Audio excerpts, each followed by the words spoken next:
ಇಲ್ಲಿ ಕಾಣಿಸ್ತಾ ಇದೆ ನೋಡಿ ಸ್ನೇಹಿತರೆ, ಮೊದಲನೇದಾಗಿ ನೀವು ನಮ್ಮನ್ನ ಯೂಟ್ಯೂಬಲ್ಲಿ CET ಫೈಟರ್ಸ್ ಮತ್ತು ಪೊಲೀಸ್ ಫೈಟರ್ಸ್ ಯೂಟ್ಯೂಬ್ ಚಾನಲಲ್ಲೂ ಕೂಡ ಫಾಲೋ ಮಾಡ್ಬೋದು. ನಂತರ ನಮ್ಮ ಟೆಲಿಗ್ರಾಮ್ ಗ್ರೂಪ್ ಲಿಂಕನ್ನು ಕೂಡ ಡಿಸ್ಕ್ರಿಪ್ಷನಲ್ಲಿ ಕೊಟ್ಟಿರ್ತೇನೆ. CET ಫೈಟರ್ಸ್ 1 ಅಥವಾ ಪೊಲೀಸ್ ಫೈಟರ್ಸ್ಗೂ ಕೂಡ ನೀವು ಜಾಯ್ನ್ ಆಗ್ಬೋದು. ನಂತರ ಇನ್ಸ್ಟಾಗ್ರಾಮ್ನಲ್ಲಿ CET ಫೈಟರ್ಸ್ ಅಫಿಷಿಯಲ್ ಅನ್ನೋದನ್ನ ಫಾಲೋ ಮಾಡಿ ಮತ್ತು ನಮ್ಮ ವಾಟ್ಸಪ್ ಗ್ರೂಪ್ ಹಾಗೂ ನಮ್ಮ ವಾಟ್ಸಪ್ ಚಾನಲನ್ನು ಕೂಡ ಫಾಲೋ ಮಾಡೋದ್ರಿಂದ ಹೆಚ್ಚಿನ ಮಾಹಿತಿಯನ್ನು ಕೂಡ ನೀವು ಪಡ್ಕೋಬಹುದಾಗಿರುತ್ತದೆ. Hi hello friends, welcome to police fighters YouTube channel. ಸ್ನೇಹಿತರೆ, ಯಾವುದೆಲ್ಲ ಹೊಸ ವಿದ್ಯಾರ್ಥಿಗಳು ಇದೇ ಮೊದಲ ಬಾರಿಗೆ ನಮ್ಮ ಚಾನಲನ್ನು ನೋಡ್ತಾ ಇದ್ದರೆ ಆದಷ್ಟು ನಮ್ಮ ಚಾನಲ್ಗೆ ಸಬ್ಸ್ಕ್ರೈಬ್ ಮಾಡ್ಕೊಳ್ಳೋದ್ರಿಂದ police constable, PSI, PDO, SDA, FDA, ಗ್ರಾಮ ಲೆಕ್ಕಿಗ ಮತ್ತು SSA ಹುದ್ದೆಗಳಿಗೆ ಸಂಬಂಧಪಟ್ಟಂಥ ಎಕ್ಸಾಮ್ ಪ್ರಿಪರೇಷನನ್ನು ಕೂಡ ಮಾಡ್ಕೋಬೋದು. ಸ್ನೇಹಿತರೆ, ಅತಿ ಮುಖ್ಯವಾಗಿ ನಮ್ಮ ಚಾನಲಲ್ಲಿ 6ನೇ ತರಗತಿಯಿಂದ 12ನೇ ತರಗತಿವರೆಗೆ ಇರುವಂಥ ಸರ್ಕಾರಿ ಪಠ್ಯ ಪುಸ್ತಕಗಳ ಒಂದು ವಿಡಿಯೋ ಸರಣಿ ಕೂಡ ಅವೈಲೇಬಲ್ ಇದೆ. ವಿದ್ಯಾರ್ಥಿಗಳು ಆದಷ್ಟು ಆ ಒಂದು ವಿಡಿಯೋಸ್ಗಳನ್ನು ನೋಡಿ. ಸ್ನೇಹಿತರೆ, ಇವತ್ತಿನ ಈ ಒಂದು ವಿಡಿಯೋದಲ್ಲಿ ನಾನು ನಿಮಗೆ ನಮ್ಮ ಭಾರತ ಸಂವಿಧಾನಕ್ಕೆ ಸಂಬಂಧಪಟ್ಟಂಥ ಟಾಪ್ 50 ಅತಿ ಹೆಚ್ಚು ಬಾರಿ ರಿಪೀಟೆಡ್ ಆಗಿರುವಂಥ ಒಂದು ಪ್ರಶ್ನೆಗಳನ್ನು ಆಯ್ದು ಈ ಒಂದು ವಿಡಿಯೋದಲ್ಲಿ ತಿಳಿಸ್ತಾ ಹೋಗ್ತೀನಿ. ವಿಡಿಯೋನ ಸ್ಕಿಪ್ ಮಾಡದೆ ಕೊನೆವರೆಗೂ ನೋಡಿ. ಬನ್ನಿ ಸ್ನೇಹಿತರೆ, ಈಗ ಮೊದಲನೇ ಒಂದು ಪ್ರಶ್ನೆಯನ್ನು ನೋಡೋದಾದರೆ, ಎಷ್ಟು ವರ್ಷ ವಯಸ್ಸಾಗುವ ತನಕ ಸರ್ವೋಚ್ಚ ನ್ಯಾಯಾಲಯದ ನ್ಯಾಯಾಧೀಶರು ಆ ಒಂದು ಹುದ್ದೆಯನ್ನು ಹೊಂದಿರುತ್ತಾರೆ? ಸ್ನೇಹಿತರೆ, ಸರ್ವೋಚ್ಚ ನ್ಯಾಯಾಲಯದ ನ್ಯಾಯಾಧೀಶರಿಗೆ ಎಷ್ಟು ವರ್ಷ ಆಗುವವರೆಗೆ ಆ ಒಂದು ಹುದ್ದೆಯನ್ನು ಹೊಂದಿರುತ್ತಾರೆ ಅಂತ ಇಲ್ಲಿ ಪ್ರಶ್ನೆಯನ್ನು ಕೇಳಲಾಗಿದೆ. ಸ್ನೇಹಿತರೆ, ಸರಿಯಾದಂಥ ಉತ್ತರ ಆಪ್ಷನ್ ಬಿ 65 ವರ್ಷ. ಸ್ನೇಹಿತರೆ, ಆಪ್ಷನ್ ಬಿ 65 ವರ್ಷ ಆಗುವವರೆಗೆ ಅವರು ಸರ್ವೋಚ್ಚ ನ್ಯಾಯಾಲಯದ ನ್ಯಾಯಾಧೀಶರಾಗಿ ಕಾರ್ಯವನ್ನು ನಿರ್ವಹಿಸಬಹುದು. ನಂತರ ಅವರಿಗೆ ರಿಟೈರ್ಮೆಂಟನ್ನು ಕೂಡ ನೀಡಲಾಗುತ್ತದೆ.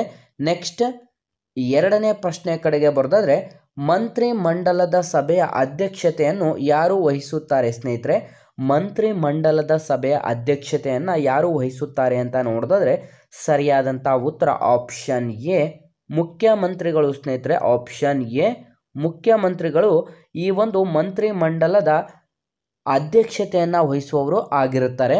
ನೆಕ್ಸ್ಟ್, ಮೂರನೇ ಪ್ರಶ್ನೆ ಕಡೆಗೆ ಬರೋದಾದರೆ, ಮೂಲಭೂತ ಹಕ್ಕುಗಳ ರಕ್ಷಕ ಎಂದು ಯಾವುದನ್ನು ಕರೆಯಲಾಗುತ್ತದೆ ಅಥವಾ ಯಾರನ್ನ ಕರೆಯಲಾಗುತ್ತದೆ? ಸ್ನೇಹಿತರೆ, ಮೂಲಭೂತ ಹಕ್ಕುಗಳ ರಕ್ಷಕ ಎಂದು ಯಾರನ್ನ ಕರೆಯಲಾಗುತ್ತದೆ ಅಂತ ನೋಡಿದ್ರೆ ಸರಿಯಾದಂಥ ಉತ್ತರ ಆಪ್ಷನ್ ಎ ಸುಪ್ರೀಂ ಕೋರ್ಟನ್ನು ಮೂಲಭೂತ ಹಕ್ಕುಗಳ ಒಂದು ರಕ್ಷಕ ಅಥವಾ ಕಾವಲುಗಾರ ಅಂತಲೂ ಕೂಡ ಕರೆಯಲಾಗಿರುತ್ತೆ. ಹಾಗಾಗಿ ಆಪ್ಷನ್ ಎ ಸರಿಯಾದಂಥ ಉತ್ತರ ಕೂಡ ಆಗಿರುತ್ತದೆ.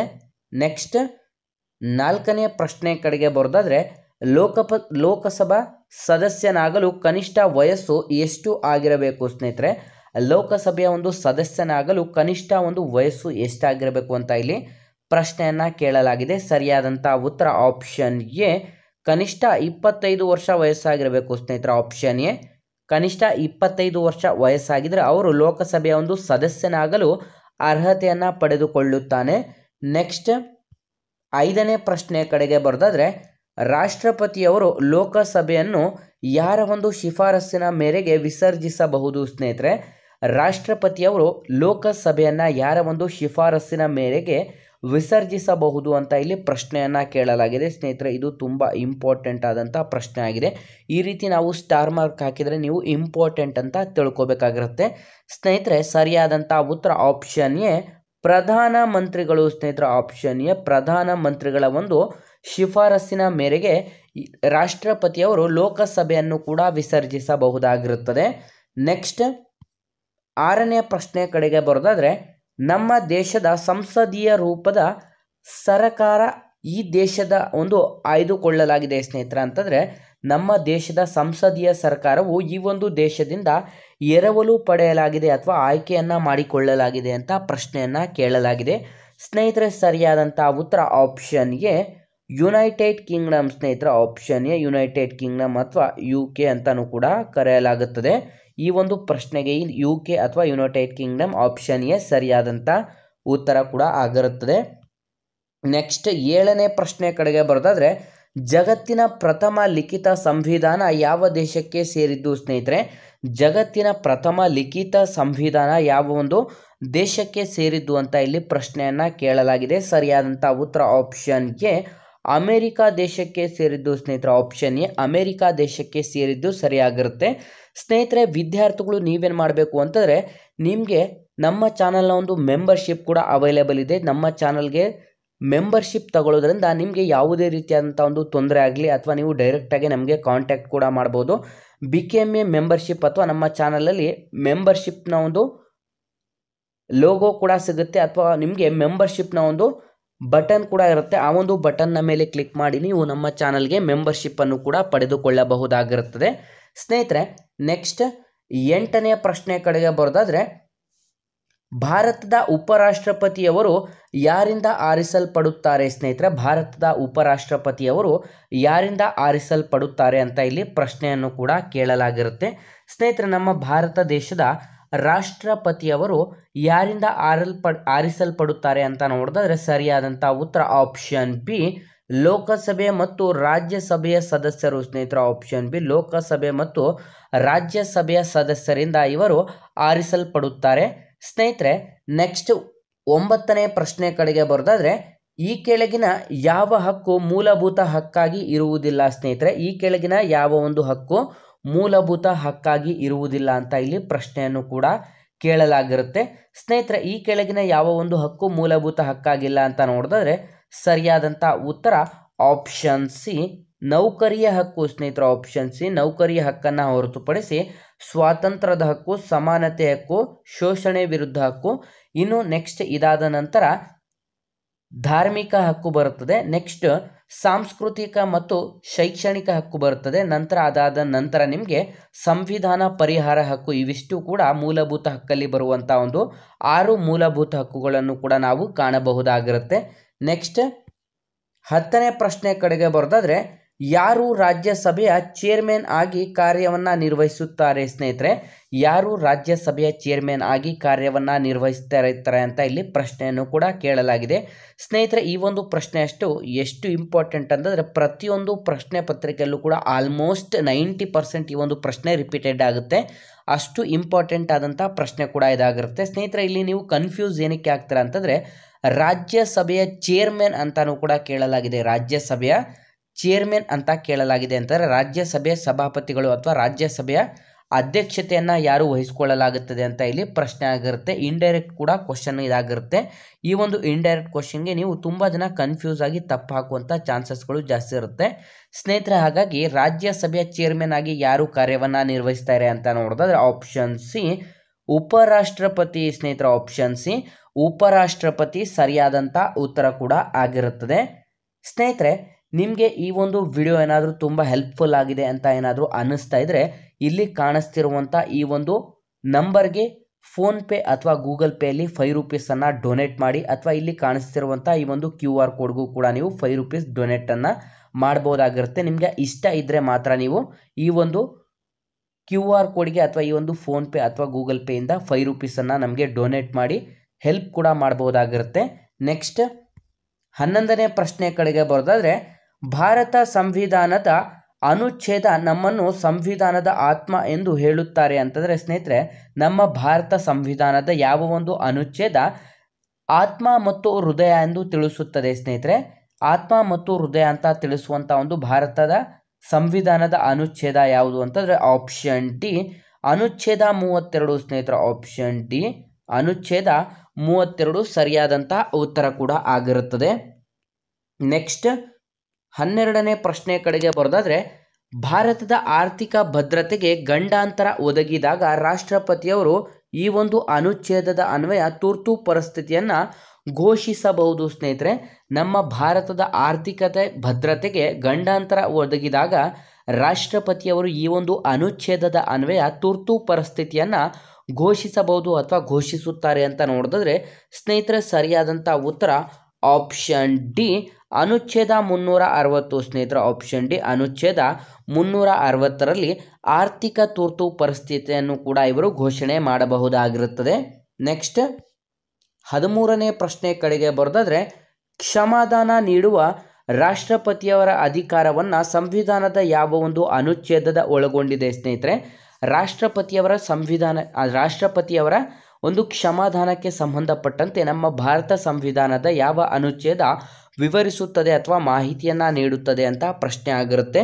ಸ್ನೇಹಿತರೆ, ಸರಿಯಾದಂಥ ಉತ್ತರ ಆಪ್ಷನ್ ಬಿ, ಅನುಚ್ಛೇದ 72 ಸ್ನೇಹಿತರ ಆಪ್ಷನ್ ಬಿ ಅನುಚ್ಛೇದ 72ರಲ್ಲಿ ರಾಷ್ಟ್ರಪತಿಯವರ ಕ್ಷಮಾದಾನದ ಬಗ್ಗೆ ಮಾಹಿತಿಯನ್ನು ನೀಡುತ್ತದೆ. ನೆಕ್ಸ್ಟ್ 14ನೇ ಪ್ರಶ್ನೆಯ ಕಡೆಗೆ ಬರೋದಾದರೆ ಭಾರತದ ಅಟಾರ್ನಿ ಜನರಲ್ ಅವರನ್ನು ಯಾರು ನೇಮಕ ಮಾಡುತ್ತಾರೆ ಸ್ನೇಹಿತರೆ? ನಮ್ಮ ಭಾರತ ದೇಶದ ಅಟಾರ್ನಿ ಜನರಲ್ ಅವರನ್ನು ಯಾರು ನೇಮಕ ಮಾಡುತ್ತಾರೆ ಅಂತ ಇಲ್ಲಿ ಪ್ರಶ್ನೆಯನ್ನು ಕೇಳಲಾಗಿದೆ. ಸ್ನೇಹಿತರೆ ಸರಿಯಾದಂಥ ಉತ್ತರ ಆಪ್ಷನ್ ಸಿ ರಾಷ್ಟ್ರಪತಿಯವರು. ಸ್ನೇಹಿತರ ಆಪ್ಷನ್ ಸಿ ರಾಷ್ಟ್ರಪತಿಯವರು ನಮ್ಮ ಭಾರತ ದೇಶದ ಸಂವಿಧಾನದ 76ನೇ ಒಂದು ವಿಧಿಯ ಮುಖಾಂತರ 76ನೇ ಒಂದು ವಿಧಿಯ ಪ್ರಕಾರ ನಮ್ಮ ಭಾರತ ದೇಶದ ಅಟಾರ್ನಿ ಜನರಲ್ ಅವರನ್ನು ನೇಮಕಾತಿಯನ್ನು ಮಾಡಿಕೊಳ್ಳಲಾಗುತ್ತದೆ. ನೆಕ್ಸ್ಟ್ 15ನೇ ಪ್ರಶ್ನೆ ಕಡೆಗೆ ಬರೋದಾದರೆ ಈ ಕೆಳಗಿನವುಗಳಲ್ಲಿ ಯಾವುದು ಅಖಿಲ ಭಾರತ ಸೇವೆ ಅಲ್ಲ? ಸ್ನೇಹಿತರೆ ಕಂಪ್ಲೀಟಾಗಿ ನಾನು ಪ್ರತಿಯೊಂದು ವಿಡಿಯೋದಲ್ಲಿ ತಿಳಿಸ್ತಾ ಇರ್ತೀನಿ. ವಿಡಿಯೋನ ಮತ್ತು ಪ್ರಶ್ನೆಯನ್ನು ಕೂಡ ಕೊನೆವರೆಗೂ ಓದಿ ಅಂತ. ಇಲ್ಲಿ ಅಖಿಲ ಭಾರತ ಸೇವೆ ಅಲ್ಲ ಅಂತ ಪ್ರಶ್ನೆ ಆಗಿರುತ್ತೆ ಸ್ನೇಹಿತರೆ. ಹಾಗಾಗಿ ಈ ಒಂದು ಪ್ರಶ್ನೆಗೆ ಸರಿಯಾದಂಥ ಉತ್ತರ ಆಪ್ಷನ್ ಡಿ ಭಾರತೀಯ ವಿದೇಶಿ ಸೇವೆ ಸ್ನೇಹಿತರೆ. ಆಪ್ಷನ್ ಡಿ ಭಾರತೀಯ ವಿದೇಶಿ ಸೇವೆ ಅನ್ನುವಂಥದ್ದನ್ನು ಹೊರತುಪಡಿಸಿ ಭಾರತೀಯ ಆಡಳಿತಾತ್ಮಕ ಸೇವೆ ಮತ್ತು ಭಾರತೀಯ ಪೊಲೀಸ್ ಸೇವೆ, ಭಾರತೀಯ ಅರಣ್ಯ ಸೇವೆ ಇವು ಮೂರು ಕೂಡ ಅಖಿಲ ಭಾರತ ಸೇವೆ ಕೂಡ ಆಗಿರುತ್ತೆ. ಭಾರತೀಯ ವಿದೇಶಿ ಸೇವೆ ಇದು ಅಖಿಲ ಭಾರತ ಸೇವೆ ಆಗಿರುವುದಿಲ್ಲ. ನೆಕ್ಸ್ಟ್ 16ನೇ ಪ್ರಶ್ನೆ ಕಡೆಗೆ ಬರೋದಾದರೆ ರಾಷ್ಟ್ರಪತಿಯವರಿಗೆ ಪ್ರಮಾಣ ವಚನವನ್ನು ಬೋಧಿಸುವವರು ಯಾರು ಸ್ನೇಹಿತರೆ? ರಾಷ್ಟ್ರಪತಿಯವರಿಗೆ ಪ್ರಮಾಣ ವಚನವನ್ನು ಬೋಧಿಸುವವರು ಯಾರು ಅಂತ ನೋಡಿದ್ರೆ ಸರಿಯಾದಂಥ ಉತ್ತರ ಆಪ್ಷನ್ ಡಿ ಭಾರತದ ಶ್ರೇಷ್ಠ ನ್ಯಾಯಾಧೀಶರು ಅಥವಾ ಭಾರತದ ಮುಖ್ಯ ನ್ಯಾಯಾಧೀಶರು. ಆಪ್ಷನ್ ಡಿ ಸರಿಯಾದಂಥ ಉತ್ತರವಾಗಿರುತ್ತೆ. ಸ್ನೇಹಿತರೆ ನಮ್ಮ ಭಾರತದ ಒಂದು ಶ್ರೇಷ್ಠ ನ್ಯಾಯಾಧೀಶರಿಗೆ ಪ್ರಮಾಣ ವಚನವನ್ನು ಯಾರು ಬೋಧಿಸ್ತಾರೆ ಅಂತಂದರೆ ರಾಷ್ಟ್ರಪತಿ ಆಗಿರ್ತಾರೆ. ರಾಷ್ಟ್ರಪತಿಯವರಿಗೆ ಇವರು ಬೋಧನೆ ಮಾಡ್ತಾರೆ, ಇವರಿಗೆ ರಾಷ್ಟ್ರಪತಿ ಬೋಧನೆ ಮಾಡ್ತಾರೆ.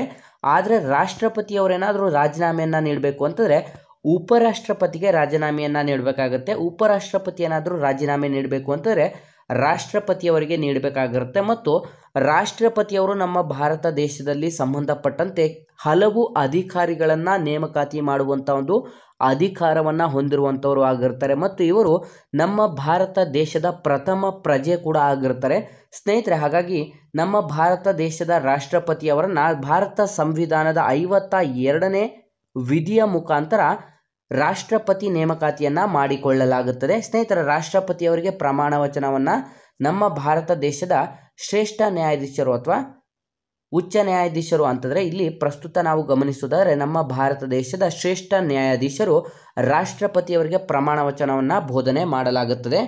ನೆಕ್ಸ್ಟ್ 17ನೇ ಪ್ರಶ್ನೆ ಕಡೆಗೆ ಬರೋದಾದರೆ ಭಾರತದ ಸಂವಿಧಾನದ ಪ್ರಸ್ತಾವನೆಗೆ 1976ರಲ್ಲಿ ಈ ಕೆಳಗಿನ ಯಾವ ಒಂದು ಲಕ್ಷಣವನ್ನು ಸೇರಿಸಲಾಯಿತು ಸ್ನೇಹಿತರೆ ಅಂತಂದರೆ ಇಲ್ಲಿ ಈಸಿಯಾಗಿ ನಿಮಗೆ 1976ರಲ್ಲಿ ನಮ್ಮ ಭಾರತ ದೇಶದ ಸಂವಿಧಾನಕ್ಕೆ ಯಾವ ಒಂದು ಪದಗಳನ್ನು ಸೇರಿಸಲಾಯಿತು ಅಂತ ಇಲ್ಲಿ ಈ ಕೆಳಗಡೆ ನೀಡಿರುವಂಥ ಆಪ್ಷನ್ಸ್ಗಳನ್ನು ನೋಡಿ ನಾವು ಟಿಕ್ ಮಾಡಬೇಕಾಗಿರುತ್ತೆ ಸ್ನೇಹಿತರೆ. ಸರಿಯಾದಂಥ ಉತ್ತರ ಆಪ್ಷನ್ ಬಿ ಜಾತ್ಯತೀತ ಸ್ನೇಹಿತರೆ. ಆಪ್ಷನ್ ಬಿ ಜಾತ್ಯತೀತ ಎಂಬ ಪದವನ್ನು 1976ರಲ್ಲಿ ನಮ್ಮ ಭಾರತ ದೇಶದ ಸಂವಿಧಾನದ ಪ್ರಸ್ತಾವನೆಗೆ ಸೇರ್ಪಡೆಯನ್ನು ಮಾಡಲಾಗುತ್ತದೆ. ನೆಕ್ಸ್ಟ್ 18ನೇ ಪ್ರಶ್ನೆ ಕಡೆಗೆ ಬರೋದಾದರೆ ಭಾರತ ಸಂವಿಧಾನದ 9ನೇ ಅನುಸೂಚಿ ಇದಕ್ಕೆ ಸಂಬಂಧಿಸಿದೆ ಸ್ನೇಹಿತರೆ. ನಮ್ಮ ಭಾರತ ದೇಶದ 9ನೇ ಅನುಸೂಚಿ ಯಾವುದಕ್ಕೆ ಸಂಬಂಧಪಟ್ಟಿದೆ ಅಂತ ನೋಡಿದ್ರೆ ಸ್ನೇಹಿತರೆ ಆಪ್ಷನ್ ಬಿ ಭೂ ಸುಧಾರಣೆ ಕಾಯ್ದೆ ಸ್ನೇಹಿತರೆ. ಆಪ್ಷನ್ ಬಿ ಭೂ ಸುಧಾರಣಾ ಕಾಯ್ದೆಗೆ ಸಂವಿಧಾನದ 9ನೇ ಅನುಸೂಚಿ ಸಂಬಂಧಪಟ್ಟಿರುತ್ತದೆ. ನೆಕ್ಸ್ಟ್ 19ನೇ ಪ್ರಶ್ನೆ ಕಡೆಗೆ ಬರೋದಾದರೆ ಭಾರತೀಯ ಸಂವಿಧಾನದ ಅನ್ವಯ ಉಚ್ಚ ನ್ಯಾಯಾಲಯಗಳಿಗೆ ಕೆಲವೊಂದು ರಿಟ್ಗಳನ್ನು ಹೊರಡಿಸುವಂಥ ಒಂದು ಅವಕಾಶ ಮಾಡಿಕೊಡುವ ಅನುಚ್ಛೇದ ಯಾವುದು ಸ್ನೇಹಿತರೆ? ಭಾರತೀಯ ಸಂವಿಧಾನದ ಅನ್ವಯ ಉಚ್ಚ ನ್ಯಾಯಾಲಯಗಳಿಗೆ ಕೆಲವೊಂದು ರಿಟ್ಗಳನ್ನು ಹೊರಡಿಸುವಂಥ ಒಂದು ಅವಕಾಶವನ್ನು ಕಲ್ಪಿಸಿಕೊಡುವಂಥ ಸಂವಿಧಾನದ ಒಂದು ಅನುಚ್ಛೇದ ಯಾವುದು ಅಂತ ಇಲ್ಲಿ ಪ್ರಶ್ನೆಯನ್ನು ಕೂಡ ಕೇಳಲಾಗಿದೆ ಸ್ನೇಹಿತರೆ. ಸರಿಯಾದಂಥ ಉತ್ತರ ಆಪ್ಷನ್ ಬಿ ಅನುಚ್ಛೇದ 226 ಸ್ನೇಹಿತರೆ. ಆಪ್ಷನ್ ಬಿ ಅನುಚ್ಛೇದ 226ರ ಮುಖಾಂತರ ನಾವು ರಿಟ್ಗಳನ್ನು ಕೂಡ ಹೊರಡಿಸಬಹುದಾಗಿರುತ್ತದೆ.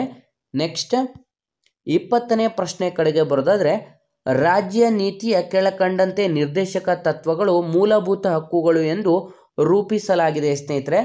ರಾಜ್ಯ ನೀತಿಯ ಕೆಳಕಂಡ ನಿರ್ದೇಶಕ ತತ್ವಗಳನ್ನು ಮೂಲಭೂತ ಹಕ್ಕು ಎಂದು ರೂಪಿಸಲಾಗಿದೆ ಅನ್ನೋದಂತೂ ಕೂಡ ಇದು ತುಂಬ ಇಂಪಾರ್ಟೆಂಟ್ ಆದಂತಹ ಪ್ರಶ್ನೆ ಆಗಿದೆ ಸ್ನೇಹಿತರೆ.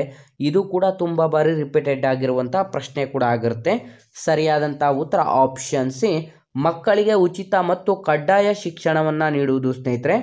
ಆಪ್ಷನ್ ಸಿ, ಮಕ್ಕಳಿಗೆ ಉಚಿತ ಮತ್ತು ಕಡ್ಡಾಯ ಶಿಕ್ಷಣವನ್ನು ನೀಡುವಂಥದ್ದು ಆಪ್ಷನ್ ಸಿ ಸರಿಯಾದಂಥ ಉತ್ತರ ಕೂಡ ಆಗಿರುತ್ತದೆ. ನೆಕ್ಸ್ಟ್ 21ನೇ ಪ್ರಶ್ನೆ, ಭಾರತದಲ್ಲಿ ಪ್ರಥಮ ಸಾರ್ವತ್ರಿಕ ಚುನಾವಣೆ ನಡೆದದ್ದು ಯಾವಾಗ ಸ್ನೇಹಿತರೆ? ನಮ್ಮ ಭಾರತ ದೇಶದಲ್ಲಿ ಪ್ರಥಮ ಸಾರ್ವತ್ರಿಕ ಚುನಾವಣೆ ನಡೆದಂಥ ಇಯರ್ ಅಥವಾ ಇಸ್ವಿ ಯಾವುದು ಅಂತ ಇಲ್ಲಿ ಪ್ರಶ್ನೆಯನ್ನು ಕೇಳಲಾಗಿದೆ ಸ್ನೇಹಿತರೆ. ಸರಿಯಾದಂಥ ಉತ್ತರ ಆಪ್ಷನ್ ಎ 1952 ಸ್ನೇಹಿತರೆ. ಆಪ್ಷನ್ ಎ 1952ರಂದು ನಮ್ಮ ಭಾರತ ದೇಶದಲ್ಲಿ ಮೊಟ್ಟ ಮೊದಲ ಬಾರಿಗೆ ಸಾರ್ವತ್ರಿಕ ಚುನಾವಣೆ ನಡೆದಂಥ ಒಂದು ಇಯರ್ ಕೂಡ ಆಗಿರುತ್ತದೆ. ನೆಕ್ಸ್ಟ್ 22ನೇ ಪ್ರಶ್ನೆ ಕಡೆಗೆ ಬರೋದಾದ್ರೆ, ಬಂಧನಕ್ಕೆ ಒಳಗಾದ ವ್ಯಕ್ತಿಯನ್ನು ಎಷ್ಟು ಗಂಟೆಯ ಒಳಗೆ ನ್ಯಾಯಾಧೀಶರ ಮುಂದೆ ಪೊಲೀಸರು ಹಾಜರುಪಡಿಸಬೇಕು ಸ್ನೇಹಿತರೆ? ಬಂಧನಕ್ಕೆ ಒಳಗಾದಂಥ ಒಬ್ಬ ಆರೋಪಿಯಾಗಲಿ ಅಥವಾ ಯಾರೇ ಆಗಲಿ ಅವ್ರನ್ನೇನಾದರೂ ಪೊಲೀಸರು ಬಂಧನೆ ಮಾಡಿದರು ಅಂತಂದರೆ ವಿತಿನ್ ಎಷ್ಟು ಗಂಟೆಯ ಒಳಗಾಗಿ ಅವರು ನಿಯರೆಸ್ಟ್ ಒಂದು ನ್ಯಾಯಾಧೀಶರ ಮುಂದೆ ಹಾಜರುಪಡಿಸಬೇಕು ಅಂತ ನೋಡಿದ್ರೆ ಸರಿಯಾದಂಥ ಉತ್ತರ ಆಪ್ಷನ್ ಬಿ 24 ಗಂಟೆ ಸ್ನೇಹಿತರೆ. ಆಪ್ಷನ್ ಬಿ 24 ಗಂಟೆಯ ಒಳಗಾಗಿ ನಿಯರೆಸ್ಟ್ ಕೋರ್ಟ್ಗಳಿಗೆ ಅವರು ಹಾಜರುಪಡಿಸಬೇಕಾಗಿರುತ್ತದೆ. ನೆಕ್ಸ್ಟ್ 23ನೇ ಪ್ರಶ್ನೆ, ಭಾರತದ ಸಂವಿಧಾನದಲ್ಲಿ ಎಷ್ಟು ಬಗೆಯ ತುರ್ತು ಪರಿಸ್ಥಿತಿಯನ್ನು ಜಾರಿಗೊಳಿಸಬಹುದು ಸ್ನೇಹಿತರೆ?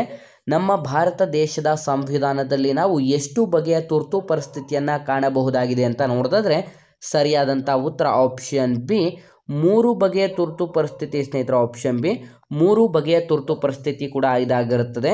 ನೆಕ್ಸ್ಟ್ 24ನೇ ಪ್ರಶ್ನೆ ಕಡೆಗೆ ಬರೋದಾದ್ರೆ, ಭಾರತದಲ್ಲಿ ಹೊಸ ರಾಜ್ಯ ರಚನೆಗೆ ಸಂವಿಧಾನದ ಯಾವ ಭಾಗಕ್ಕೆ ತಿದ್ದುಪಡಿ ಮಾಡಬೇಕು ಸ್ನೇಹಿತರೆ?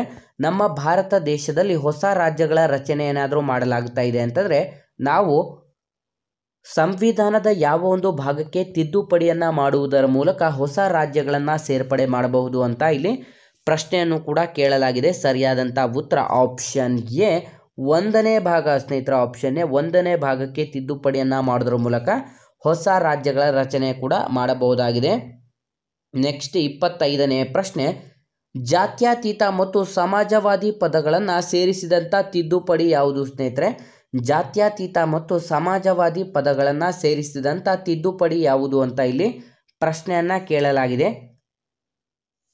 ಸರಿಯಾದಂಥ ಉತ್ತರ ಆಪ್ಷನ್ ಸಿ 42ನೇ ತಿದ್ದುಪಡಿ ಸ್ನೇಹಿತರೆ. ಆಪ್ಷನ್ ಸಿ 42ನೇ ತಿದ್ದುಪಡಿಯ ಮುಖಾಂತರ ಜಾತ್ಯತೀತ ಮತ್ತು ಸಮಾಜವಾದಿ ಎಂಬಂಥ ಈ ಒಂದು ಪದಗಳನ್ನು ನಮ್ಮ ಭಾರತ ದೇಶದ ಸಂವಿಧಾನದ ಪ್ರಸ್ತಾವನೆಯಲ್ಲಿ ಸೇರ್ಪಡೆ ಕೂಡ ಮಾಡಲಾಗಿರುತ್ತದೆ. ನೆಕ್ಸ್ಟ್ 26ನೇ ಪ್ರಶ್ನೆ, ಮುಖ್ಯ ಚುನಾವಣಾ ಅಧಿಕಾರಿ ಯಾರು ನೇಮಿಸುತ್ತಾರೆ ಸ್ನೇಹಿತರೆ? ಮುಖ್ಯ ಚುನಾವಣಾ ಅಧಿಕಾರಿಯವರನ್ನು ಯಾರು ನೇಮಕ ಮಾಡಲಾಗುತ್ತದೆ ಅಂತ ಇಲ್ಲಿ ಪ್ರಶ್ನೆಯನ್ನು ಕೇಳಲಾಗಿದೆ ಸ್ನೇಹಿತರೆ. ಸರಿಯಾದಂಥ ಉತ್ತರ ಆಪ್ಷನ್ ಬಿ ರಾಷ್ಟ್ರಪತಿ ಸ್ನೇಹಿತರೆ. ಆಪ್ಷನ್ ಬಿ ರಾಷ್ಟ್ರಪತಿಯವರು ಇವರನ್ನು ನೇಮಕ ಮಾಡಲಾಗುತ್ತದೆ. ನಾನು ಆಗಲೇ ನಿಮಗೆ ತಿಳಿಸಿದೆ, ರಾಷ್ಟ್ರಪತಿಯವರು ನಮ್ಮ ಭಾರತ ದೇಶದಲ್ಲಿ ತುಂಬ ಜನ ಒಂದು ಆಫೀಸರ್ಸ್ಗಳನ್ನು ನೇಮಕಾತಿ ಮಾಡಿಕೊಳ್ಳಲಾಗುತ್ತದೆ. ಅವರು ಯಾರ್ಯಾರು ಅಂತಲೂ ಕೂಡ ನೀವು ಕಂಪ್ಲೀಟಾಗಿ ಗಮನಿಸಬೇಕಾಗಿರುತ್ತೆ. ಪ್ರತಿಯೊಂದು ಎಕ್ಸಾಮ್ಸಲ್ಲೂ ಅಷ್ಟೇ ನಿಮಗೆ ರಾಷ್ಟ್ರಪತಿಗೆ ಸಂಬಂಧಪಟ್ಟಂತೆ 2ರಿಂದ 3 ಪ್ರಶ್ನೆಗಳು ಕಂಪಲ್ಸರಿ ಬಂದೇ ಬರುವಂಥ 100ಕ್ಕೆ 100 ಸಾಧ್ಯತೆ ಕೂಡ ಇರುತ್ತೆ. ಹಾಗಾಗಿ ಆದಷ್ಟು ಇಂತಹ ಪ್ರಶ್ನೆಗಳ ಬಗ್ಗೆ ನೀವು ಕಾನ್ಸಂಟ್ರೇಟ್ ಮಾಡಬೇಕಾಗಿರುತ್ತೆ. ನೆಕ್ಸ್ಟ್ 27ನೇ ಪ್ರಶ್ನೆ, ಭಾರತದ ಸಂವಿಧಾನದಲ್ಲಿ ಉಪ ಪ್ರಧಾನಮಂತ್ರಿ ಹುದ್ದೆಗೆ ಅವಕಾಶ ಇದೆಯೇ ಸ್ನೇಹಿತರೆ? ಅಂದರೆ ನಮ್ಮ ಭಾರತ ಸಂವಿಧಾನದಲ್ಲಿ ಉಪ ಪ್ರಧಾನಮಂತ್ರಿ ಹುದ್ದೆಗೆ ಅವಕಾಶ ಇದೆಯಾ ಅಂತ ಏನಾದರೂ ಇಲ್ಲಿ ಪ್ರಶ್ನೆಯನ್ನು ಕೇಳಲಾಯಿತು ಅಂತಂದರೆ ಸ್ನೇಹಿತರೆ ಇದಕ್ಕೆ ಸರಿಯಾದಂಥ ಉತ್ತರ ಆಪ್ಷನ್ ಬಿ ಇಲ್ಲ ಸ್ನೇಹಿತರೆ. ನಮ್ಮ ಭಾರತ ಸಂವಿಧಾನದಲ್ಲಿ ಯಾವುದೇ ರೀತಿಯಾದಂಥ ಉಪ ಪ್ರಧಾನಮಂತ್ರಿಗೆ ಆ ಒಂದು ಹುದ್ದೆಗಳಿಗೆ ಅವಕಾಶವನ್ನು ಕಲ್ಪಿಸಲಾಗಿಲ್ಲ. ಆದರೆ ಉಪರಾಷ್ಟ್ರಪತಿ ಹುದ್ದೆಗಳಿಗೆ ಮಾತ್ರ ಅವಕಾಶವನ್ನು ಕೂಡ ಕಲ್ಪಿಸಲಾಗಿರುತ್ತೆ. ನೆಕ್ಸ್ಟ್ 28ನೇ ಪ್ರಶ್ನೆ ಕಡೆಗೆ ಬರೋದಾದರೆ, ಭಾರತದ ರಾಷ್ಟ್ರಪತಿಯವರಿಗೆ ಪ್ರತಿಜ್ಞಾ ವಿಧಿಯನ್ನು ಬೋಧಿಸುವವರು ಯಾರು ಸ್ನೇಹಿತರೆ? ನಮ್ಮ ಭಾರತದ ರಾಷ್ಟ್ರಪತಿಗೆ ಪ್ರತಿಜ್ಞಾ ವಿಧಿಯನ್ನು ಬೋಧಿಸುವವರು ಯಾರು ಅಂತ ನೋಡೋದಾದರೆ ಸ್ನೇಹಿತರೆ ಪ್ರತಿಜ್ಞಾ ವಿಧಿ ಅಂತಂದರೆ ಪ್ರಮಾಣ ವಚನವನ್ನು ಬೋಧಿಸುವವರು ಯಾರು ಅಂತ ಇಲ್ಲಿ ಪ್ರಶ್ನೆ ಕೂಡ ಆಗಿರುತ್ತೆ. ಸ್ನೇಹಿತರೆ ಸರಿಯಾದಂಥ ಉತ್ತರ ಆಪ್ಷನ್ ಡಿ ಸರ್ವೋಚ್ಚ ನ್ಯಾಯಾಲಯದ ನ್ಯಾಯಾಧೀಶರು ಸ್ನೇಹಿತರೆ ಆಪ್ಷನ್ ಡಿ ಸರ್ವೋಚ್ಚ ನ್ಯಾಯಾಲಯದ ನ್ಯಾಯಾಧೀಶರು ಭಾರತದ ರಾಷ್ಟ್ರಪತಿಯವರಿಗೆ ಪ್ರಮಾಣ ವಚನವನ್ನು ಬೋಧನೆ ಮಾಡಲಾಗುತ್ತದೆ. ನೆಕ್ಸ್ಟ್ 29ನೇ ಪ್ರಶ್ನೆ, ಭಾರತದ ಉಪರಾಷ್ಟ್ರಪತಿಗಳು ಒಂದು ಬಾರಿ ಎಷ್ಟು ವರ್ಷದವರೆಗೆ ಅಧಿಕಾರದಲ್ಲಿ ಇರುತ್ತಾರೆ ಸ್ನೇಹಿತರೆ? ಇದು ಅಷ್ಟೇ ನಿಮಗೆ ತುಂಬ ಇಂಪಾರ್ಟೆಂಟ್ ಆದಂಥ ಪ್ರಶ್ನೆ ಆಗಿದೆ ಸ್ನೇಹಿತರೆ. ನಮ್ಮ ಭಾರತ ದೇಶದ ಉಪರಾಷ್ಟ್ರಪತಿಗಳು ಏನಾದರೂ ಒಂದು ಸಲ ಆಯ್ಕೆ ಆದರೆ ಅವರು ಎಷ್ಟು ಅವಧಿಯವರೆಗೆ ಉಪರಾಷ್ಟ್ರಪತಿಯಾಗಿ ಮುಂದುವರಿಯಬಹುದು ಅಥವಾ ಕಾರ್ಯವನ್ನು ನಿರ್ವಹಿಸಬಹುದು ಅಂತ ಪ್ರಶ್ನೆ ಆಗಿದೆ ಸ್ನೇಹಿತರೆ. ನಿಮಗೆ ಇಂಡೈರೆಕ್ಟಾಗಿ ಪ್ರಶ್ನೆ ಏನು ಕೇಳಲಾಗಿದೆ ಅಂತಂದರೆ ಉಪರಾಷ್ಟ್ರಪತಿಯವರ ಕಾಲಾವಧಿ ಎಷ್ಟು ಅಂತ ಪ್ರಶ್ನೆಯನ್ನು ಕೇಳಲಾಗಿದೆ ಸ್ನೇಹಿತರೆ. ಹಾಗಾಗಿ ಆಪ್ಷನ್ ಸಿ 5 ವರ್ಷ ಸ್ನೇಹಿತರೆ. ಆಪ್ಷನ್ ಸಿ 5 ವರ್ಷ ಸರಿಯಾದಂಥ ಉತ್ತರ ಕೂಡ ಆಗಿರುತ್ತದೆ. ನೆಕ್ಸ್ಟ್ 30ನೇ ಪ್ರಶ್ನೆ ಕಡೆಗೆ ಬರೋದಾದರೆ, ಸಂಸತ್ತಿನ ಸದಸ್ಯನಲ್ಲದ ವ್ಯಕ್ತಿಯು ಮಂತ್ರಿಯಾಗಿ ನೇಮಕವಾದಂಥ ಎಷ್ಟು ಸಮಯದ ಒಳಗೆ ಸಂಸತ್ತಿನ ಯಾವುದಾದರೂ ಒಂದು ಸಭೆಯ ಸದಸ್ಯರಾಗಿ ಆಯ್ಕೆ ಆಗಬೇಕು ಸ್ನೇಹಿತರೆ? ಇದು ಕೂಡ ತುಂಬ ಇಂಪಾರ್ಟೆಂಟ್ ಆಗಿರುತ್ತೆ ಸ್ನೇಹಿತರೆ. ಸಂಸತ್ತಿನ ಸದಸ್ಯನಲ್ಲದ ಒಂದು ವ್ಯಕ್ತಿ ಮಂತ್ರಿಯಾಗಿ ನೇಮಕವಾದಂಥ ಎಷ್ಟು ಸಮಯದ ಒಳಗಾಗಿ ಸಂಸತ್ತಿನ ಯಾವುದಾದರೂ ಒಂದು ಸಭೆಯ ಸದಸ್ಯನಾಗಿ ಆಯ್ಕೆ ಆಗಬೇಕು ಅಂತ ನೋಡಿದ್ರೆ ಸ್ನೇಹಿತರೆ ಅವರಿಗೆ ಎಷ್ಟು ಟೈಮ್ ಇರುತ್ತದೆ ಅಂತಂದರೆ ಆಪ್ಷನ್ ಬಿ 6 ತಿಂಗಳುಗಳ ಕಾಲ ಟೈಮನ್ನು ನೀಡಲಾಗಿದೆ ಸ್ನೇಹಿತರೆ. ಆಪ್ಷನ್ ಬಿ 6 ತಿಂಗಳುಗಳ ಕಾಲ ಸರಿಯಾದಂಥ ಉತ್ತರ ಕೂಡ ಆಗಿರುತ್ತೆ. ನೆಕ್ಸ್ಟ್ 31ನೇ ಪ್ರಶ್ನೆ ಕಡೆಗೆ ಬರೋದಾದರೆ, ಈ ಕೆಳಗೆ ನಮೂದಿಸಿರುವಂಥ ಒಂದು ಸಂವಿಧಾನದ ಭಾಗಗಳ ಪೈಕಿ ಯಾವುದನ್ನು ಯಾವುದೇ ನ್ಯಾಯಾಲಯದಿಂದ ಜಾರಿಗೊಳಿಸಲು ಆಗುವುದಿಲ್ಲ ಸ್ನೇಹಿತರೆ? ಈ ಕೆಳಗಡೆ ನೀಡಿರುವಂಥ ಒಂದು ಸಂವಿಧಾನದ ಭಾಗಗಳ ಪೈಕಿ ಯಾವುದನ್ನು ಯಾವುದೇ ಒಂದು ನ್ಯಾಯಾಲಯದಿಂದ ಜಾರಿಗೊಳಿಸಲು ಆಗುವುದಿಲ್ಲ ಅಂತ ಇಲ್ಲಿ ಪ್ರಶ್ನೆಯನ್ನು ಕೇಳಲಾಗಿದೆ ಸ್ನೇಹಿತರೆ. ಸರಿಯಾದಂಥ ಉತ್ತರ ಆಪ್ಷನ್ ಡಿ ರಾಷ್ಟ್ರ ನೀತಿಗಳ ನಿರ್ದೇಶಕ ತತ್ವ ಅಥವಾ ರಾಜ್ಯ ನೀತಿ ನಿರ್ದೇಶಕ ತತ್ವ. ಆಪ್ಷನ್ ಡಿ ಸರಿಯಾದಂಥ ಉತ್ತರವಾಗಿರುತ್ತದೆ. ನೆಕ್ಸ್ಟ್ 32ನೇ ಪ್ರಶ್ನೆಯನ್ನು ನೋಡಿದರೆ, ಭಾರತದ ಮೊಟ್ಟ ಮೊದಲ ಮಹಿಳಾ ರಾಷ್ಟ್ರಪತಿ ಯಾರು ಸ್ನೇಹಿತರೆ? ನಮ್ಮ ಭಾರತ ದೇಶದ ಮೊಟ್ಟ ಮೊದಲ ಮಹಿಳಾ ರಾಷ್ಟ್ರಪತಿ ಯಾರು ಅಂತ ನೋಡಿದ್ರೆ ಆಪ್ಷನ್ ಸಿ ಶ್ರೀಮತಿ ಪ್ರತಿಭಾ ಸಿಂಗ್ ಪಾಟೀಲ್ ಅಥವಾ ಪ್ರತಿಭಾ ಪಾಟೀಲ್. ಆಪ್ಷನ್ ಸಿ ಸರಿಯಾದಂಥ ಉತ್ತರವಾಗಿರುತ್ತೆ ಸ್ನೇಹಿತರೆ. ಪ್ರಮುಖವಾಗಿ ಪ್ರಥಮರು ಯಾರು ಅಂತಲೂ ಕೂಡ ನೀವು ಕಾನ್ಸಂಟ್ರೇಟ್ ಮಾಡಬೇಕಾಗಿರುತ್ತೆ. ಇವು ಕೂಡ 1 ರಿಂದ 2 ಪ್ರಶ್ನೆ ಕಂಪಲ್ಸರಿ ಬರುವಂಥ ಸಾಧ್ಯತೆಗಳು ಕೂಡ ಇರುತ್ತೆ. ನಮ್ಮ ಭಾರತದಲ್ಲಿ ಯಾವೆಲ್ಲ ಹುದ್ದೆಗಳಿಗೆ ಪ್ರಥಮರು ಯಾರು ಆಯ್ಕೆ ಆಗಿದ್ರು, ಈಗ ಪ್ರಸ್ತುತ ಯಾರಿದ್ದಾರೆ, ಇಷ್ಟನ್ನು ಕೂಡ ನೀವು ಕಂಪ್ಲೀಟಾಗಿ ನೋಡ್ಕೋಬೇಕಾಗಿರುತ್ತೆ ಒಂದ್ಸಲ. ನೆಕ್ಸ್ಟ್ 33ನೇ ಪ್ರಶ್ನೆ ಕಡೆಗೆ ಬರೋದಾದರೆ, 1 ರೂಪಾಯಿಯ ಕರೆನ್ಸಿನ ನೋಟಿನ ಮೇಲೆ ಯಾರ ಸಹಿ ಇರುತ್ತದೆ ಸ್ನೇಹಿತರೆ? 1 ರೂಪಾಯಿ ನೋಟಿನ ಕರೆನ್ಸಿಯ ಮೇಲೆ ಯಾರ ಸಹಿ ಇರುತ್ತದೆ ಅಂತ ನೋಡಿದ ತಕ್ಷಣ ವಿದ್ಯಾರ್ಥಿಗಳು ನೀವೇನು ಮಾಡ್ತೀರಾ, ಭಾರತೀಯ ರಿಸರ್ವ್ ಬ್ಯಾಂಕಿನ ಗವರ್ನರ್ ಅಂತ ಆಪ್ಷನ್ ಡಿ ಅಂತ ಟಿಕ್ ಮಾಡಿಬಿಡ್ತಾರ ಸ್ನೇಹಿತರೆ. ಆದರೆ ಅದು ತಪ್ಪಾಗಿರುತ್ತೆ ಸ್ನೇಹಿತರೆ. ತಪ್ಪಾಗಿರುತ್ತೆ. ಇದಕ್ಕೆ ಸರಿಯಾದಂಥ ಉತ್ತರ ಯಾವುದು ಅಂತಂದರೆ 1 ರೂಪಾಯಿ ನೋಟಿನ ಕರೆನ್ಸಿನ ಮೇಲೆ ಕೇಂದ್ರ ಹಣಕಾಸು ಕಾರ್ಯದರ್ಶಿಯ ಸಹಿ ಇರುತ್ತದೆ ಸ್ನೇಹಿತರೆ. ಆಪ್ಷನ್ ಸಿ ಕೇಂದ್ರ ಹಣಕಾಸು ಕಾರ್ಯದರ್ಶಿಯ ಸಹಿಯನ್ನು ಒಳಗೊಂಡಿರುತ್ತೆ. ಇದು ಇಂಪಾರ್ಟೆಂಟ್ ಆಗಿರುತ್ತೆ, ವಿದ್ಯಾರ್ಥಿಗಳು ಗಮನಿಸಬೇಕಾಗಿರುತ್ತೆ. ನೆಕ್ಸ್ಟ್ 34ನೇ ಪ್ರಶ್ನೆ ಕಡೆಗೆ ಬರೋದಾದರೆ, ಈ ಕೆಳಗಿನವುಗಳಲ್ಲಿ ಯಾವುದು ಮೂಲಭೂತ ಹಕ್ಕು ಅಲ್ಲ ಸ್ನೇಹಿತರೆ? ಮೂಲಭೂತ ಹಕ್ಕು ಅಲ್ಲ ಅಂತ ನೀಡಲಾಗಿದೆ. ವಿದ್ಯಾರ್ಥಿಗಳು ಕೊನೆಯವರೆಗೂ ಪ್ರಶ್ನೆಯನ್ನು 2 ಸಾರಿ ಓದಿ ಆ ನಂತರವೇ ನೀವು ಆನ್ಸರನ್ನು ಟಿಕ್ ಮಾಡಬೇಕಾಗಿರುತ್ತೆ ಸ್ನೇಹಿತರೆ.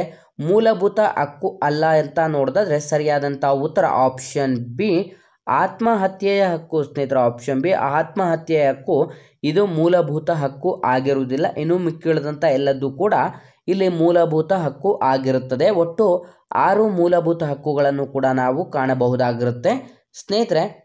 ನೆಕ್ಸ್ಟ್ 35ನೇ ಪ್ರಶ್ನೆ ಕಡೆಗೆ ಬರೋದಾದರೆ, ಸಂವಿಧಾನದ ವಿಧಿ 371ರಲ್ಲಿ ಈ ಕೆಳಗಿನ ಯಾವ ಜಿಲ್ಲೆಯು ಒಳಪಟ್ಟಿಲ್ಲ ಸ್ನೇಹಿತರೆ?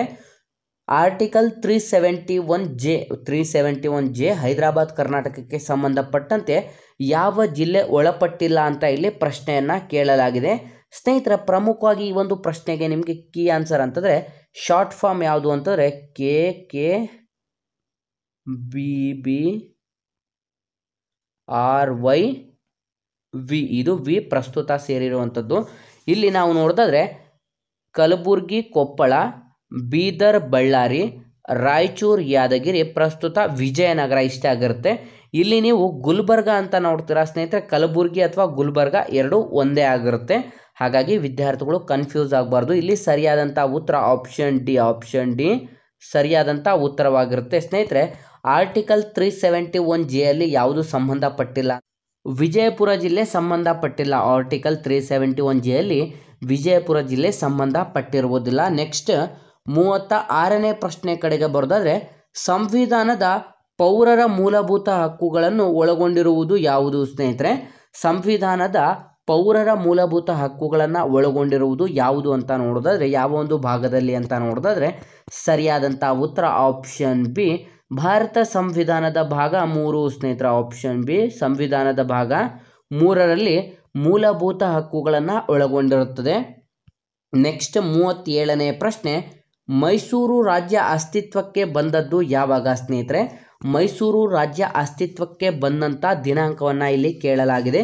ಸರಿಯಾದಂಥ ಉತ್ತರ ಆಪ್ಷನ್ ಎ, 1ನೇ ನವೆಂಬರ್ 1956 ಸ್ನೇಹಿತರೆ. ಆಪ್ಷನ್ ಎ, 1ನೇ ನವೆಂಬರ್ 1956ರಲ್ಲಿ ಮೈಸೂರು ರಾಜ್ಯ ಅಸ್ತಿತ್ವಕ್ಕೆ ಬಂದಿರುತ್ತದೆ. ನೆಕ್ಸ್ಟ್ 38ನೇ ಪ್ರಶ್ನೆ ಕಡೆಗೆ ಬರೋದಾದರೆ, ಕೇಂದ್ರ ಸರ್ಕಾರದಲ್ಲಿ ವಿವಿಧ ಕಾರ್ಯಕಲಾಪಗಳನ್ನು ಸಚಿವರಿಗೆ ಹಂಚಿಕೆ ಮಾಡುವವರು ಯಾರು? ಸ್ನೇಹಿತರೆ, ಕೇಂದ್ರ ಸರ್ಕಾರದಲ್ಲಿ ವಿವಿಧ ಕಾರ್ಯಕಲಾಪಗಳನ್ನು ಸಚಿವರಿಗೆ ಹಂಚಿಕೆ ಮಾಡುವವರು ಯಾರು ಅಂತ ಇಲ್ಲಿ ಪ್ರಶ್ನೆಯನ್ನು ಕೂಡ ಕೇಳಲಾಗಿದೆ. ಸರಿಯಾದಂಥ ಉತ್ತರ ಆಪ್ಷನ್ ಡಿ, ಪ್ರಧಾನಮಂತ್ರಿಗಳು ಸ್ನೇಹಿತರೆ. ಆಪ್ಷನ್ ಡಿ, ಪ್ರಧಾನಮಂತ್ರಿಗಳು ಸರಿಯಾದಂಥ ಉತ್ತರ ಕೂಡ ಆಗಿರುತ್ತದೆ. ನೆಕ್ಸ್ಟ್ 39ನೇ ಪ್ರಶ್ನೆ ಕಡೆಗೆ ಬರೋದಾದರೆ, ಭಾರತದ ಒಕ್ಕೂಟದಲ್ಲಿ ಹೊಸ ರಾಜ್ಯವನ್ನು ರೂಪಿಸುವ ಅಧಿಕಾರ ಯಾರಿಗಿರುತ್ತದೆ? ಸ್ನೇಹಿತರೆ, ಹೊಸ ರಾಜ್ಯಗಳನ್ನು ರೂಪಿಸುವಂಥ ಒಂದು ಅಧಿಕಾರ ಯಾರಿಗೆ ನೀಡಲಾಗಿದೆ ಅಂತ ಇಲ್ಲಿ ಪ್ರಶ್ನೆಯನ್ನು ಕೇಳಲಾಗಿದೆ. ಸ್ನೇಹಿತರೆ, ಸರಿಯಾದಂಥ ಉತ್ತರ ಆಪ್ಷನ್ ಸಿ, ಭಾರತದ ಸಂಸತ್ತು ಸ್ನೇಹಿತರೆ. ಆಪ್ಷನ್ ಸಿ, ಭಾರತದ ಸಂಸತ್ತು ಈ ಒಂದು ಅಧಿಕಾರವನ್ನು ಹೊಂದಿರುತ್ತದೆ. ನೆಕ್ಸ್ಟ್ 40ನೇ ಪ್ರಶ್ನೆ ಕಡೆಗೆ ಬರೋದಾದರೆ, ಸಂವಿಧಾನದಲ್ಲಿ ನೀಡಲಾದಂಥ ಒಂದು ಮೂಲಭೂತ ಹಕ್ಕುಗಳು ಯಾವುದು? ಸ್ನೇಹಿತರೆ, ಸಂವಿಧಾನದಲ್ಲಿ ನೀಡಲಾದಂಥ ಮೂಲಭೂತ ಹಕ್ಕುಗಳು ಯಾವುದು ಅಂತ ಇಲ್ಲಿ ಪ್ರಶ್ನೆಯನ್ನು ಕೇಳಲಾಗಿದೆ. ಸರಿಯಾದಂಥ ಉತ್ತರ ಆಪ್ಷನ್ ಎ, ಇದೊಂದು ತರ್ಕಬದ್ಧ ನಿರ್ಬಂಧನೆಗಳಿಗೆ ಒಳಪಟ್ಟಿವೆ ಸ್ನೇಹಿತರೆ. ಇದೊಂದು ತರ್ಕಬದ್ಧ ನಿರ್ಬಂಧನೆಗಳಿಗೆ ಒಳಪಟ್ಟಿರುತ್ತದೆ ಮೂಲಭೂತ ಹಕ್ಕುಗಳು. ಹಾಗಾಗಿ ಆಪ್ಷನ್ ಎ ಸರಿಯಾದಂಥ ಉತ್ತರವಾಗಿರುತ್ತೆ. ನೆಕ್ಸ್ಟ್ 42ನೇ ಪ್ರಶ್ನೆ ಕಡೆಗೆ ಬರೋದಾದರೆ, ಈ ಕೆಳಗಿನವುಗಳಲ್ಲಿ ರಾಜ್ಯಪಾಲರಿಗೆ ಸಂಬಂಧಿಸಿದಂತೆ ಯಾವುದು ಸರಿಯಾಗಿವೆ? ಸ್ನೇಹಿತರೆ, ಈ ಕೆಳಗಿನವುಗಳಲ್ಲಿ ಯಾವುದು ರಾಜ್ಯಪಾಲರಿಗೆ ಸಂಬಂಧಪಟ್ಟಂತೆ ಸರಿಯಾಗಿದೆ ಅಂತ ನೋಡೋದಾದ್ರೆ ಕೆಲವು ಹೇಳಿಕೆಗಳನ್ನು ಕೂಡ ನೀಡಲಾಗಿರುತ್ತೆ. ಸ್ನೇಹಿತರೆ, ಸರಿಯಾದಂಥ ಉತ್ತರ ಆಪ್ಷನ್ ಡಿ, ಮೇಲಿನ ಎಲ್ಲವೂ ಕೂಡ ಸರಿಯಾಗಿರುತ್ತೆ. ಅಂತಂದರೆ ಗವರ್ನರ್ ವಿಧಾನಸಭೆಯ ಸದಸ್ಯರಾಗಿ ಇರಬಾರದು. ನೆಕ್ಸ್ಟ್ ಅವರು ರಾಷ್ಟ್ರಪತಿ ವಿಶ್ವಾಸ ಇರುವವರೆಗೆ ಮಾತ್ರ ಗವರ್ನರ್ ಅಧಿಕಾರದಲ್ಲಿ ಉಳಿಯಬಹುದು ಮತ್ತು ಗವರ್ನರ್ನ ಅಧಿಕಾರ ಅವಧಿ ಎಷ್ಟು ಅಂತಂದರೆ 5 ವರ್ಷ ಆಗಿರುತ್ತೆ. ಹಾಗಾಗಿ ಆಪ್ಷನ್ ಡಿ, ಮೇಲಿನ ಎಲ್ಲವೂ ಕೂಡ ಸರಿಯಾದಂಥ ಉತ್ತರವಾಗಿರುತ್ತೆ. ನೆಕ್ಸ್ಟ್ 42ನೇ ಪ್ರಶ್ನೆ ಕಡೆಗೆ ಬರೋದಾದರೆ, ಕೆಳಗಿನ ಯಾವ ವಿಚಾರದಲ್ಲಿ ಭಾರತ ಮತ್ತು ಅಮೆರಿಕ ಸಂವಿಧಾನಗಳು ಸಾಮೀಪ್ಯ ಹೊಂದಿದೆ? ಸ್ನೇಹಿತರೆ, ಈ ಕೆಳಗಿನ ಯಾವ ಒಂದು ಭಾರತ ಮತ್ತು ಅಮೆರಿಕ ಸಂವಿಧಾನಗಳು ಸಾಮೀಪ್ಯ ಹೊಂದಿದೆ ಅಂತಂದರೆ ಆಲ್ಮೋಸ್ಟ್ ಈಕ್ವಲ್ ಇದೆ ಅಂತ ಇಲ್ಲಿ ಪ್ರಶ್ನೆಯನ್ನು ಕೇಳಲಾಗಿದೆ. ಸರಿಯಾದಂಥ ಉತ್ತರ ಆಪ್ಷನ್ ಸಿ, ಮೂಲಭೂತ ಹಕ್ಕುಗಳು ಸ್ನೇಹಿತರ. ಆಪ್ಷನ್ ಸಿ, ಮೂಲಭೂತ ಹಕ್ಕುಗಳ ಒಂದು ವಿಷಯದಲ್ಲಿ ಭಾರತ ಮತ್ತು ಅಮೆರಿಕ ಸಂವಿಧಾನಗಳು ಎರಡೂ ಕೂಡ ಆಲ್ಮೋಸ್ಟ್ ಸೇಮ್ ಇರುತ್ತದೆ. ನೆಕ್ಸ್ಟ್ 43ನೇ ಪ್ರಶ್ನೆ ಕಡೆಗೆ ಬರೋದಾದರೆ, ಭಾರತದ ಸಂವಿಧಾನದ ಪ್ರಕಾರ ಈ ಕೆಳಗಿನವುಗಳಲ್ಲಿ ಯಾವುದು ದೇಶದ ಆಡಳಿತಕ್ಕೆ ಆಧಾರವಾಗಿದೆ? ಸ್ನೇಹಿತರೆ, ಭಾರತದ ಸಂವಿಧಾನದ ಪ್ರಕಾರ ಈ ಕೆಳಗಿನವುಗಳಲ್ಲಿ ಯಾವುದು ದೇಶದ ಆಡಳಿತಕ್ಕೆ ಆಧಾರವಾಗಿದೆ ಅಂತ ಇಲ್ಲಿ ಪ್ರಶ್ನೆಯನ್ನು ಕೂಡ ಕೇಳಲಾಗಿದೆ. ಸರಿಯಾದಂಥ ಉತ್ತರ ಆಪ್ಷನ್ ಸಿ, ರಾಜ್ಯ ನೀತಿ ನಿರ್ದೇಶಕ ತತ್ವಗಳು ಸ್ನೇಹಿತರ. ಆಪ್ಷನ್ ಸಿ, ರಾಜ್ಯ ನೀತಿ ನಿರ್ದೇಶಕ ತತ್ವಗಳು ದೇಶದ ಒಂದು ಆಡಳಿತಕ್ಕೆ ಆಧಾರ ಸ್ತಂಭವಾಗಿ ನಿಲ್ಲುತ್ತದೆ. ನೆಕ್ಸ್ಟ್ 44ನೇ ಪ್ರಶ್ನೆ ಕಡೆಗೆ ಬರೋದಾದರೆ, ಭಾರತದ ಸಂವಿಧಾನದ ಎಷ್ಟನೇ ವಿಧಿಯಲ್ಲಿ ಪತ್ರಿಕಾ ಸ್ವಾತಂತ್ರ್ಯದ ಧ್ವನಿತವಾಗಿದೆ ಅಥವಾ ಪತ್ರಿಕಾ ಸ್ವಾತಂತ್ರ್ಯಕ್ಕೆ ಒಂದು ಹೆಗ್ಗುರುತಾಗಿದೆ ಅಂತ ಇಲ್ಲಿ ಆರ್ಟಿಕಲ್ ಯಾವುದು ಅಂತ ಇಲ್ಲಿ ಪ್ರಶ್ನೆಯನ್ನು ಕೇಳಲಾಗಿದೆ. ಸ್ನೇಹಿತರೆ, ಸರಿಯಾದಂಥ ಉತ್ತರ ಆಪ್ಷನ್ ಡಿ, ಆರ್ಟಿಕಲ್ 19 ಸ್ನೇಹಿತರ. ಆಪ್ಷನ್ ಡಿ, ಆರ್ಟಿಕಲ್ 19 ಸರಿಯಾದಂಥ ಉತ್ತರ ಕೂಡ ಆಗಿರುತ್ತದೆ. ನೆಕ್ಸ್ಟ್ 45ನೇ ಪ್ರಶ್ನೆ ಕಡೆಗೆ ಬರೋದಾದರೆ, ಈ ಕೆಳಗಿನವುಗಳಲ್ಲಿ ಕೆಳಮನೆಯ ಸಮಿತಿ ಯಾವುದು ಸ್ನೇಹಿತರೆ? ಈ ಕೆಳಗಿನವುಗಳಲ್ಲಿ ಕೆಳಮನೆಯ ಸಮಿತಿ ಯಾವುದು ಅಂತ ಇಲ್ಲಿ ಪ್ರಶ್ನೆಯನ್ನು ಕೇಳಲಾಗಿದೆ. ಸ್ನೇಹಿತರೆ, ಸರಿಯಾದಂಥ ಉತ್ತರ ಆಪ್ಷನ್ ಡಿ, ಅಂದಾಜು ಸಮಿತಿ. ಇದೊಂದು ಲೋಕಸಭೆಗೆ ಸಂಬಂಧಪಟ್ಟಂಥ ಒಂದು ಸಮಿತಿ ಕೂಡ ಆಗಿರುತ್ತೆ. ಹಾಗಾಗಿ ಆಪ್ಷನ್ ಡಿ, ಇದೊಂದು ಅಂದಾಜು ಸಮಿತಿ, ಲೋಕಸಭೆಯ ಒಂದು ಸಮಿತಿ ಕೂಡ ಆಗಿರುತ್ತದೆ. ನೆಕ್ಸ್ಟ್ 46ನೇ ಪ್ರಶ್ನೆಯನ್ನು ನೋಡಿದರೆ, ಇವುಗಳಲ್ಲಿ ಯಾವುದು ಭಾರತದ ರಾಜಕೀಯ ಹಕ್ಕುಗಳ ಒಂದು ಭಾಗವಾಗಿಲ್ಲ ಸ್ನೇಹಿತರೆ? ಇವುಗಳಲ್ಲಿ ಯಾವುದು ಭಾರತದ ರಾಜಕೀಯ ಹಕ್ಕುಗಳ ಒಂದು ಭಾಗವಾಗಿಲ್ಲ ಅಂತ ಪ್ರಶ್ನೆಯನ್ನು ಕೇಳಲಾಗಿದೆ. ಸರಿಯಾದಂಥ ಉತ್ತರ ಆಪ್ಷನ್ ಸಿ, ವಾಪಸ್ಸು ಕರೆಸಿಕೊಳ್ಳುವಂಥ ಹಕ್ಕು ಸ್ನೇಹಿತರೆ. ಆಪ್ಷನ್ ಸಿ, ವಾಪಸ್ಸು ಕರೆಸಿಕೊಳ್ಳುವಂಥ ಹಕ್ಕು ಇದೊಂದು ರಾಜಕೀಯ ಹಕ್ಕುಗಳ ಒಂದು ಭಾಗ ಆಗಿರೋದಿಲ್ಲ. ನೆಕ್ಸ್ಟ್ 47ನೇ ಪ್ರಶ್ನೆಯನ್ನು ನೋಡಿದ್ರೆ, ಭಾರತದ ಸಂಸತ್ತು ಈ ಕೆಳಕಂಡವುಗಳನ್ನು ಒಳಗೊಂಡಿರುತ್ತದೆ ಸ್ನೇಹಿತರೆ. ನಮ್ಮ ಭಾರತದ ಸಂಸತ್ತು ಯಾರನ್ನ ಒಳಗೊಂಡಿರುತ್ತದೆ ಅಂತ ನಾವು ಇಲ್ಲಿ ಪ್ರಶ್ನೆಯನ್ನು ನೋಡಿದ್ರೆ ಸರಿಯಾದಂಥ ಉತ್ತರ ಆಪ್ಷನ್ ಎ, ರಾಷ್ಟ್ರಪತಿ, ಲೋಕಸಭೆ ಮತ್ತು ರಾಜ್ಯಸಭೆ ಸ್ನೇಹಿತರೆ. ಆಪ್ಷನ್ ಎ, ರಾಷ್ಟ್ರಪತಿಯವರು ಲೋಕಸಭೆ ಮತ್ತು ರಾಜ್ಯಸಭೆಯ ಸದಸ್ಯರನ್ನು ಒಳಗೊಂಡಂತೆ ಭಾರತದ ಸಂಸತ್ತು ಕ್ರಿಯೇಟ್ ಆಗಿರುತ್ತದೆ ಅಥವಾ ಒಳಗೊಂಡಿರುತ್ತದೆ. ನೆಕ್ಸ್ಟ್ 48ನೇ ಪ್ರಶ್ನೆ ಕಡೆಗೆ ಬರೋದಾದರೆ, ರಾಜ್ಯಸಭಾ ಅಧ್ಯಕ್ಷಕರನ್ನು ಆಯ್ಕೆ ಮಾಡುವ ಅಧಿಕಾರ ಯಾರು ಹೊಂದಿರುತ್ತಾರೆ ಸ್ನೇಹಿತರೆ? ರಾಜ್ಯಸಭೆಯ ಅಧ್ಯಕ್ಷಕರನ್ನು ಆಯ್ಕೆ ಮಾಡುವಂಥ ಒಂದು ಅಧಿಕಾರ ಯಾರು ಹೊಂದಿರುತ್ತಾರೆ ಅಂತ ಇಲ್ಲಿ ಪ್ರಶ್ನೆಯನ್ನು ಕೇಳಲಾಗಿದೆ. ಸ್ನೇಹಿತರೆ, ಸರಿಯಾದಂಥ ಉತ್ತರ ಆಪ್ಷನ್ ಎ, ರಾಜ್ಯಸಭೆ ಹಾಗೂ ಲೋಕಸಭೆಯಲ್ಲಿನ ಸದಸ್ಯರು ಮಾತ್ರ ಸ್ನೇಹಿತರೆ. ರಾಜ್ಯಸಭೆ ಮತ್ತು ಲೋಕಸಭೆಯಲ್ಲಿರುವಂಥ ಸದಸ್ಯರು ಮಾತ್ರ ರಾಜ್ಯಸಭೆಯ ಒಂದು ಅಧ್ಯಕ್ಷಕರನ್ನು ಆಯ್ಕೆ ಮಾಡುವಂಥ ಒಂದು ಅಧಿಕಾರವನ್ನು ಹೊಂದಿರುತ್ತಾರೆ. ನೆಕ್ಸ್ಟ್ 49ನೇ ಪ್ರಶ್ನೆ ಕಡೆಗೆ ಬರೋದಾದರೆ, ಸಂಸತ್ತಿನ ಪೂರ್ಣ ಬಹುಮತ ಇಲ್ಲದಿದ್ದಾಗ ಪ್ರಧಾನಿ ನೇಮಕದ ಬಗ್ಗೆ ಸಂವಿಧಾನವು ಏನು ಹೇಳುತ್ತದೆ ಸ್ನೇಹಿತರೆ? ಇದು ಕೂಡ ತುಂಬ ಬಾರಿ ರಿಪೀಟೆಡ್ ಆಗಿರುವಂಥ ಪ್ರಶ್ನೆ ಆಗಿದೆ. ಸಂಸತ್ತಿನ ಪೂರ್ಣ ಬಹುಮತ ಇಲ್ಲದಿದ್ದಾಗ ಪ್ರಧಾನಿ ನೇಮಕದ ಬಗ್ಗೆ ಸಂವಿಧಾನವು ಏನು ಹೇಳುತ್ತದೆ ಅಥವಾ ಯಾವ ಒಂದು ತೀರ್ಪನ್ನು ನೀಡುತ್ತದೆ ಅಂತ ಪ್ರಶ್ನೆ ಆಗಿದೆ. ಸರಿಯಾದಂಥ ಉತ್ತರ ಸ್ನೇಹಿತರೆ, ರಾಷ್ಟ್ರಪತಿಯು ವಿವೇಚನೆಯನ್ನು ಅನುಸರಿಸಬೇಕು ಅಂತಂದರೆ ರಾಷ್ಟ್ರಪತಿಯವರು ಯಾವ ರೀತಿ ಹೇಳ್ತಾರೆ ಆ ರೀತಿ ಕೇಳಬೇಕಾಗತ್ತೆ. ಆಪ್ಷನ್ ಡಿ, ರಾಷ್ಟ್ರಪತಿಯವರು ಹೇಗೆ ಹೇಳ್ತಾರೆ ಆ ರೀತಿ ಕೇಳಬೇಕಾಗಿರುತ್ತದೆ. ನೆಕ್ಸ್ಟ್ 50ನೇ ಪ್ರಶ್ನೆ ಕಡೆಗೆ ಬರೋದಾದರೆ, ಗ್ರಾಮ ಪಂಚಾಯಿತಿ ಚುನಾವಣೆಯನ್ನು ನಿರ್ವಹಿಸುವವರು ಯಾರು ಸ್ನೇಹಿತರೆ? ಗ್ರಾಮ ಪಂಚಾಯಿತಿ ಚುನಾವಣೆಯನ್ನು ನಿರ್ವಹಿಸುವವರು ಯಾರು ಅಂತ ನೋಡಿದ್ರೆ ಈ ಒಂದು ಪ್ರಶ್ನೆಗೆ ಸರಿಯಾದಂಥ ಉತ್ತರವನ್ನು ಯಾವುದೆಲ್ಲ ವಿದ್ಯಾರ್ಥಿಗಳು ವಿಡಿಯೋಸ್ನ ನೋಡ್ತಾ ಇದ್ರ ಈ ಒಂದು ವಿಡಿಯೋಗೆ ಸರಿಯಾದಂಥ ಉತ್ತರವನ್ನು ಕಮೆಂಟ್ ಮಾಡಿ ತಿಳಿಸ್ಬೇಕಾಗಿರುತ್ತೆ. ನಮ್ಮ ಹಿಂದಿನ ವಿಡಿಯೋದಲ್ಲಿ ಕೊನೆಯ ಪ್ರಶ್ನೆಗಳಿಗೆ ಸರಿಯಾದಂಥ ಉತ್ತರವನ್ನು ಕಮೆಂಟ್ ಮಾಡಿದಂಥ ಎಲ್ಲ ನಮ್ಮ ಸ್ನೇಹಿತರಿಗೂ ಕೂಡ ನಮ್ಮ ಚಾನಲ್ ಕಡೆಯಿಂದ ಧನ್ಯವಾದಗಳನ್ನು ತಿಳಿಸ್ತಾ, ನೀವೇನಾದರೂ police constable, PSI, PDO, SDA, FDA, ಗ್ರಾಮ ಲೆಕ್ಕಿಗ ಮತ್ತು SSC ಹುದ್ದೆಗಳಿಗೆ ಸಂಬಂಧಪಟ್ಟಂಥ ಎಕ್ಸಾಮ್ ಪ್ರಿಪರೇಷನ್ ಮಾಡ್ಕೋತಾ ಇದ್ದರೆ ಹಿಂದೆ ನಮ್ಮ ಚಾನಲ್ಗೆ ಸಬ್ಸ್ಕ್ರೈಬ್ ಮಾಡ್ಕೊಳ್ಳಿ. ಸ್ನೇಹಿತರೆ, ನಮ್ಮ ಇವತ್ತಿನ ಈ ಒಂದು ವಿಡಿಯೋ ನಿಮಗೆ ಹೆಲ್ಪ್ಫುಲ್ ಆಗಿದೆ ಅಂತ ನಿಮಗೇನಾದರೂ ಅನಿಸಿದರೆ ಇಲ್ಲಿ ಸ್ಕ್ರೀನಲ್ಲಿ ಕಾಣಿಸ್ತಿರುವಂಥ ಈ ಒಂದು ನಂಬರ್ಗೆ ಅಥವಾ ಈ ಒಂದು QR ಕೋಡಿಗೆ ನೀವು 5 ರೂಪೀಸನ್ನು ಡೊನೇಟ್ ಕೂಡ ಮಾಡ್ಬೋದು. ಫೋನ್ಪೇ ಅಥವಾ ಗೂಗಲ್ ಪೇ ಮಾಡಿ ನಮಗೆ ಸಹಕರಿಸಬಹುದು. ಹಾಗಾಗಿ ಈ ಒಂದು ವಿಡಿಯೋವನ್ನು ಆದಷ್ಟು ಲೈಕ್ ಮಾಡಿ ಮತ್ತು ನಿಮ್ಮ ಎಲ್ಲ ಸ್ನೇಹಿತರೊಂದಿಗೆ ಶೇರ್ ಮಾಡೋದ್ರ ಮೂಲಕ ಇನ್ನೂ ಹೆಚ್ಚಿನ ಕಲಿಕೆಗಾಗಿ ಹಿಂದೆ ನಮ್ಮ ಚಾನಲ್ಗೆ ಸಬ್ಸ್ಕ್ರೈಬ್ ಮಾಡ್ಕೊಳ್ಳಿ ಅಂತ ತಿಳಿಸ್ತಾ ಇದ್ದೀವಿ ಸ್ನೇಹಿತರೆ.